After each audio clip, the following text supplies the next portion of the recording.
নমস্কাৰ অসমৰ মাননীয় মুখ্যমন্ত্ৰী ডক্টৰ হিমন্ত বিশ্ব শৰ্মা ডাঙৰীয়া খাদ্য ৰাজহুৱা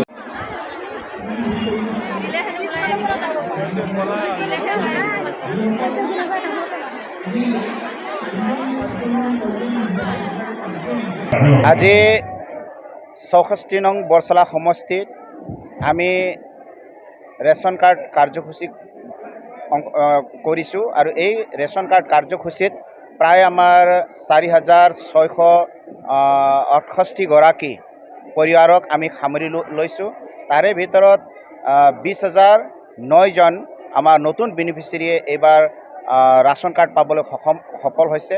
আৰু আপোনালোকে জানে যে বিগত কিছু দিন বা কিছু বছৰৰ আগতে আমাৰ যিটো বায়োমেট্ৰিক্সৰ সমস্যা আছিলে, যাৰ কাৰণে বহু মানে জেনুইন বেনিফিচিয়াৰীসকলে ৰাচন কাৰ্ডৰ যিটো সুবিধা পাব লাগিছিলে, তেওঁলোকক আচলতে দিব লাগিছিলে, তেনেকুৱা বহু মানুহ বঞ্চিত হৈ আছিলে।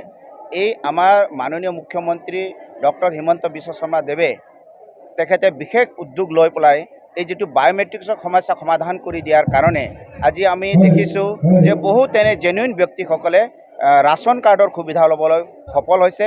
আৰু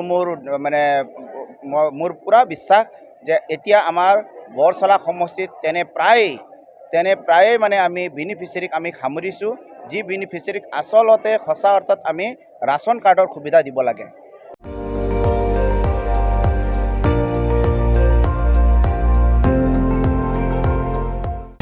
আপুনি চাই আছে ND24, সৰ্বশ্ৰেষ্ঠ নহয় সৰ্বোত্তমৰ দৌৰত।